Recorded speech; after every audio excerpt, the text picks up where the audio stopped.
Good morning, all the dignitaries, and to all dear friends.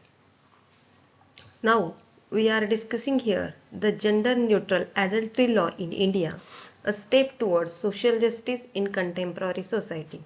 This is a seminar presentation and submitted towards UGC MMTC 16th Faculty Induction Program, Dr. Babasaheb Ambedkar, Marathwada University, Sambhajinagar. Now, let's introduce this subject. Law plays a crucial role in reflecting social values and constitutional morality. For decades, law must evolve with changing social realities. Adultery, earlier criminalized under Section 497 of IPC of India, it reflects patriarchal and discriminatory mindset and also provision criticized for being discriminatory, patriarchal and unequal.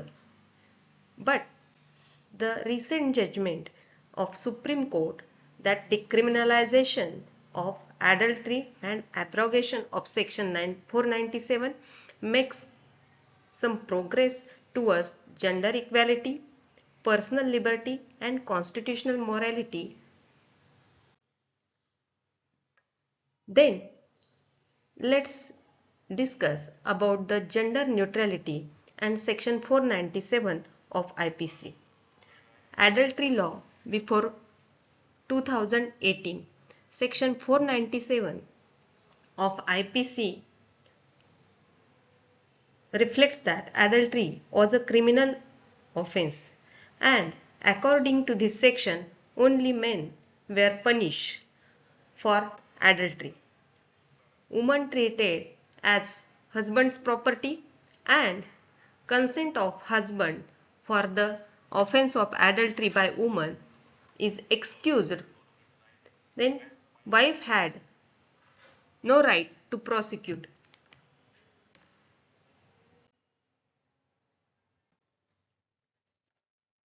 Need for gender neutrality.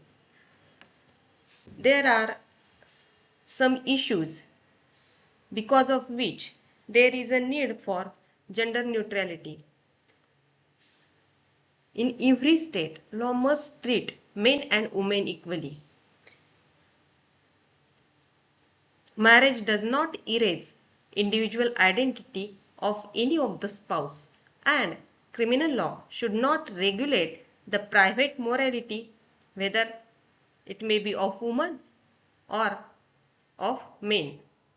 Gender neutrality promotes equality, dignity, personal autonomy.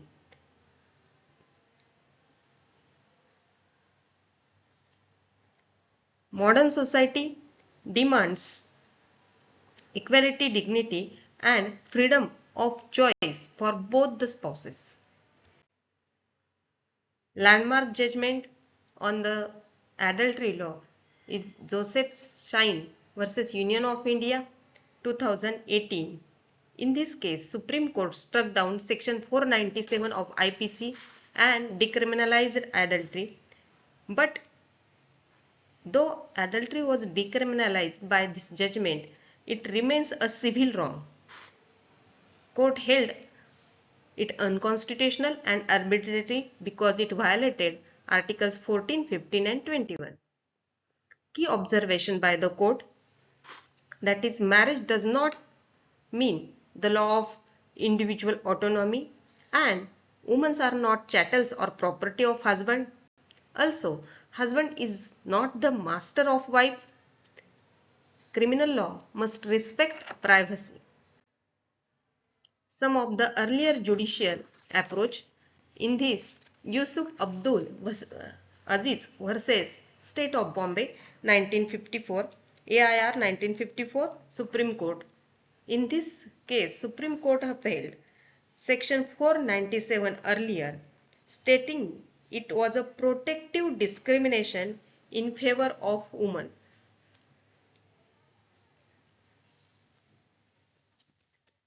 Then it reflects patriarchal mindset of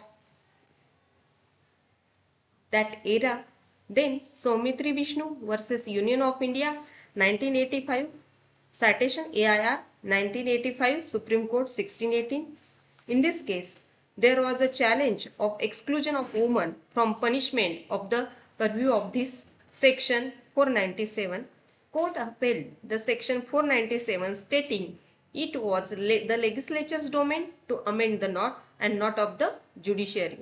Then again, in the case of V. Revati versus Union of India 1988, Supreme Court held that section 497 promoted social good by preventing spouses from prosecuting each other. Law overruled in spirit by Joseph Shine, which recognized individual rights over social morality. Role of right to privacy. There was one of the case law, that is case K.S. Puttuswamy versus Union of India 2017. The citation of 2017 10 Supreme Court cases 1. In this case, Supreme Court recognized the right to privacy as a fundamental right and strongly influenced the Joseph Shine judgment of adultery. Private consensual acts protected under Article 21 of Constitution. Let's discuss adultery as a civil wrong. Though it is not punishable, it remains as a civil wrong. Though adultery no longer a criminal offense, it remains a ground for divorce and matrimonial dispute. It prevents misuse of criminal law. Criticism and responses. There are some of the criticisms, that is, because of the abrogation of adultery as a criminal offense, there is a fear of weakening the institution of marriage, and it is also a moral concern in the minds of many of them. And there are some responses, that is, the law cannot enforce morality. Marriage is based on trust, not fear of punishment, and civil remedies still available. Let's conclude. Decriminalization of adultery law is a progressive and necessary reform, and this change strengthens constitutional and moral values. It also strengthens gender justice and a step towards an inclusive, just and modern legal system. Thank you.